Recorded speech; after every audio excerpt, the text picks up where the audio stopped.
Baturadèn. Nah, kalau saya amati sebagai orang pers wisata di Baturadèn, sejak kecil sampai sekarang yang tahu tentang Baturadèn, sepertinya perkembangannya terlalu lambat dan monoton. Dari dulu ya itu saja. Bahkan yang silakannya ketika orang bicara pada mari Baturadèn, asosiasinya menjadi stigma ya. Nah ini jadi tugas pemerintah untuk bagaimana membuat bahwa Baturadèn sebagai salah satu destinasi wisata andalan di Banyumas betul-betul menjadi seperti itu. Ya. Apalagi di desa-desa sekarang, hampir semua desa sebagai objek wisata. Sehingga curug, ya bagaimana caranya agar curugnya itu lebih bagus. Karena belum masih sekali kehadiran hari ini. Menghadapi musim hujan. Ya, kemudian saya mengundang satu lagi karena ini berhubungan dengan pariwisata. Mbak Christine, Pak Sabtono hadir. Kalau kaji semua masih agak penting ya. Jangan-jangan kader Dimas sampai kota kita. Yang saya hormati sesepuh AWB, para ya kalau saya bilang para penggiat AWB. Yang pertama Pak Bupati, mohon maaf tidak bisa secara pribadi karena dia juga sedang menemui rakyat di Lumbir, Pak Cicandu, sehingga titip salam hangat Andi. Ini tetangga saya Mas Andi, satu RT dengan saya. Saya banyak kenal semua, saya setelah masuk, nah ini teman saya lama, Mas Eko, Mas senior saya di sini juga. Ada senior saya Bang Suradi di sana, jadi saya kenal semua.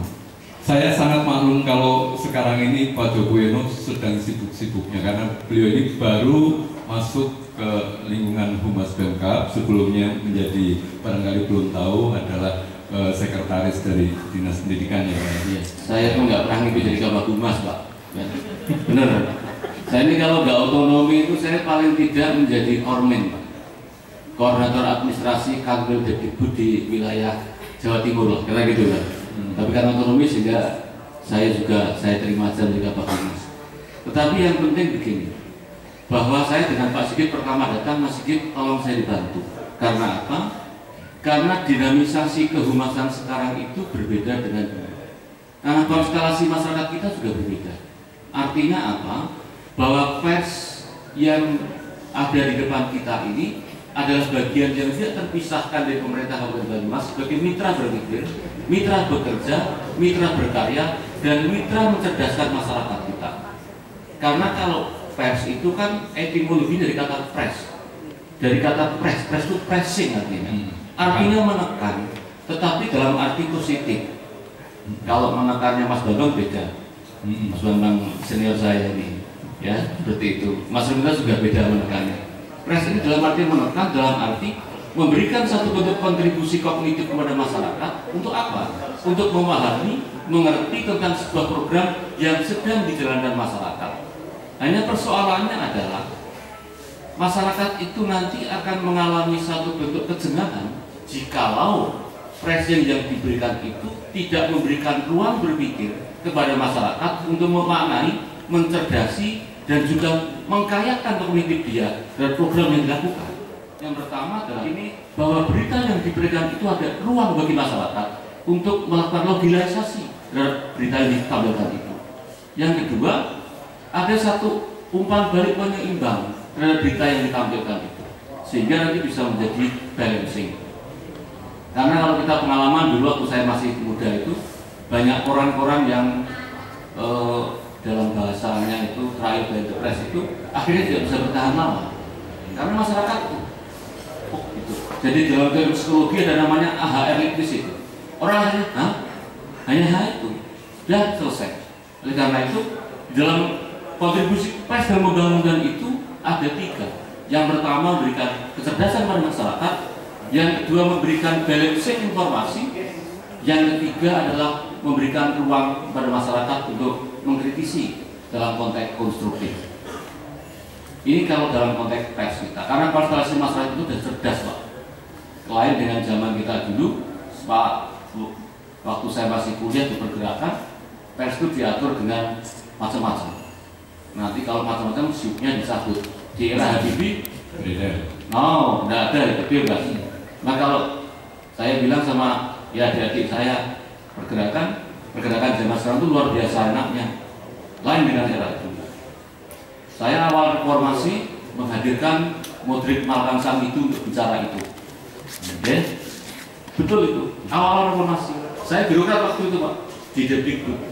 Karena bagi saya bahwa pers itu mempunyai kontribusi yang luar biasa. Tinggal bagaimana teman-teman pers itu bisa membangun satu kemitraan dalam kerangka berpikir yang saling membaikkan, bukan saling menguntungkan.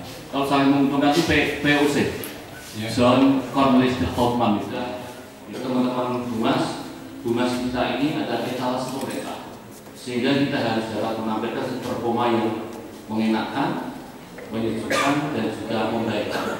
Saya dengan Mas Sigit sudah chemistry-nya sudah terbangun lama, sehingga saya ditugaskan Mas Sigit saya bilang tentang apa namanya perkembangan Kabupaten Banyumas.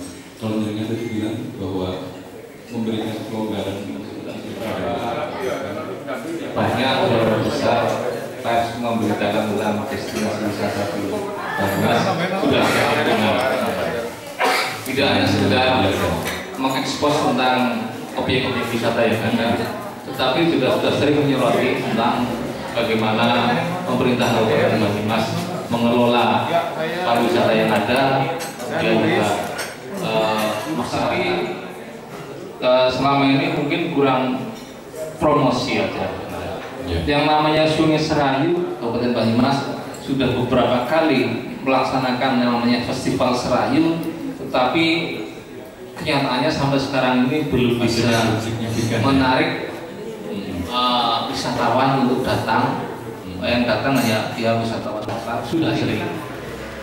Nah, bagaimana memanfaatkan media digital yang dampaknya atau pembacanya bisa sangat luas, itu mungkin sudah, tapi nyatanya kok belum, kurang efektif aja ya, kurang mungkin kemasannya yang kurang bagus.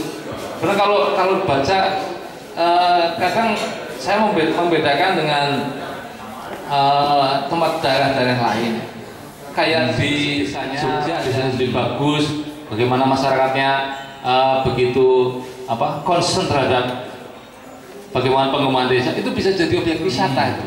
Tetapi kok nun sewu ini ya di Banyumas potensi besar, tapi kok belum. Ini kan problematika, saya kira itu promosi yang mungkin kurang gencar dan kurang masif gitu ya. Masih, jadi peranan pers sudah sangat besar di dalam pemberitaan dan promosi juga dengan tulisan, tetapi ternyata masih ada beberapa yang pariwisata kita tidak bisa seperti membalik tangan. Kita memang terus-menerus kita promosi, banyak sekali festival-festival yang memang kita rencanakan dari tahun ke tahun, dan kami Kabupaten Banyumas juga berusaha untuk membuat yang setiap tahunnya itu harus ada yang wow gitu. Jadi untuk menarik, namun demikian masih tetap kurang saja.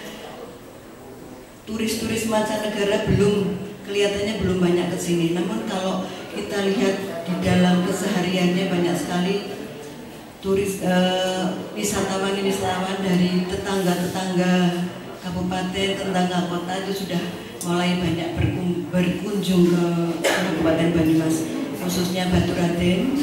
Kemudian kuliner yang tadi disebutkan oleh Pak Heru juga sudah mulai banyak, dan dalam hal ini kami sangat-sangat membutuhkan peranan pers, Pak. Jadi secara terus-menerus dan sampai tidak bosan untuk mempromosikan wisata-wisata, destinasi-destinasi wisata yang ada di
ada dan sebagainya.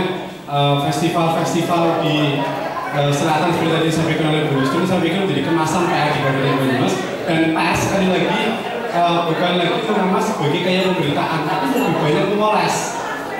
Contoh, ada satu desa yang seperti yang lagi rame di Kabupaten Tetangga, desa warna apik, anak sawah seperti digawe jembatan, di provokasi dibikin apa sih orang banyak datang, padahal sampai sana nggak kayak sebelum viral-viral. Artinya menangkap dan meramu apa yang menjadi keinginan masyarakat untuk bisa berkontribusi dalam pengkayaan inovasi pengembangan wisata di Banyumas.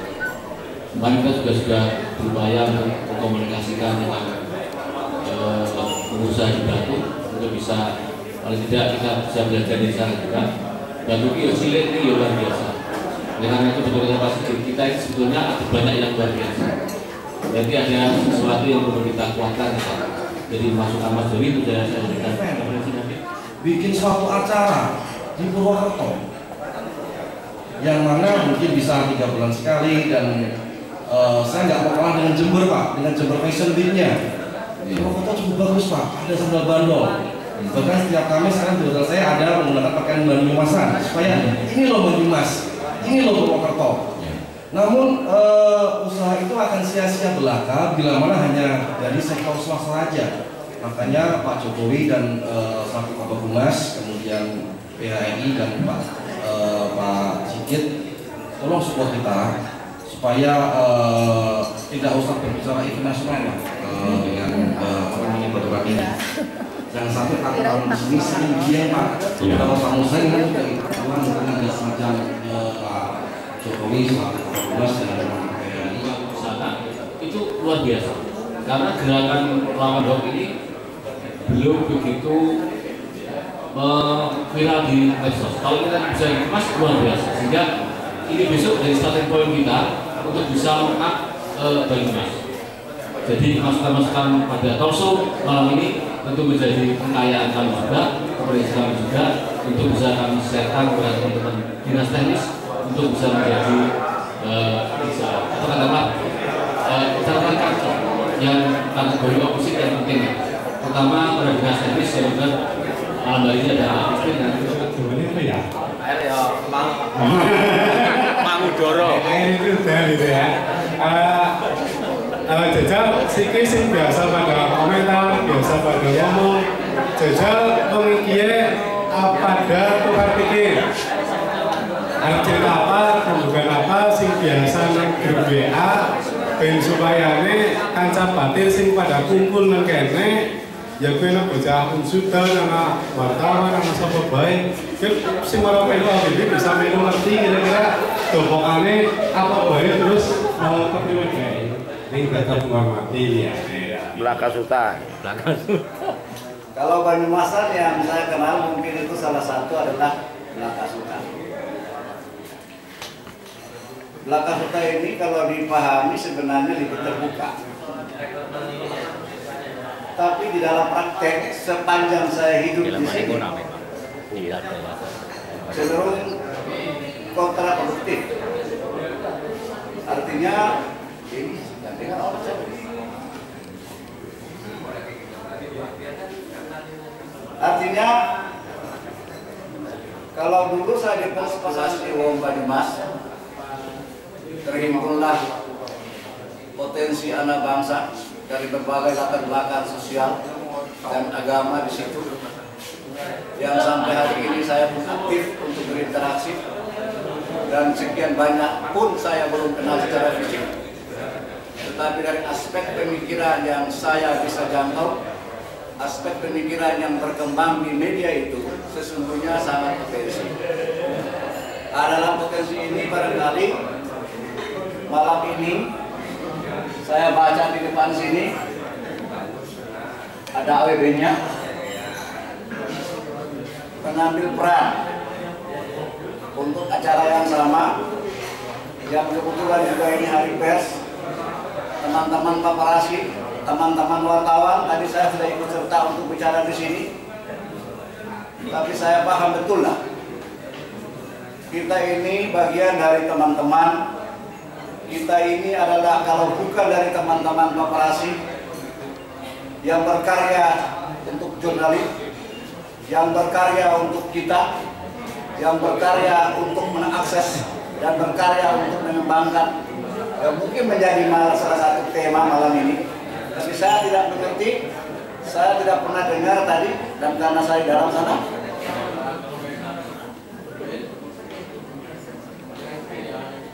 ada pemerintah yang tadi terlibat di sini terlalu besar bagi saya, terlalu besar bagi AWB. Peranan pers ini sebenarnya cukup efektif, cukup strategis untuk mengembangkan pariwisata di Kabupaten Banyumas. Sayangnya Dinas Pariwisata, Humas Setda Banyumas tadi, saya belum mendengar, sekali lagi saya belum mendengar kalau retribusi daerah, pajak daerah, apakah pariwisata itu sudah dicanangkan devisa pada tingkat berapa? Ganjar Pranowo, banyak pejabat-pejabat. Lah, saya belum sekali keluar waktu itu menyambung obrolannya Pak Iten, tapi saya kemudian masuk dan sampai sekarang masih eksis, cuman lebih ke menyimak sekarang. Karena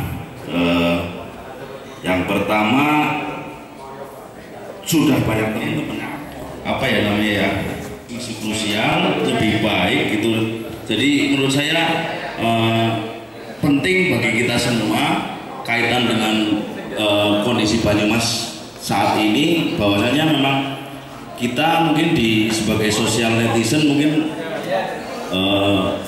sekarang. Tapi apresiasi saya sebenarnya Mas Doni, kenapa? Karena di zaman sekarang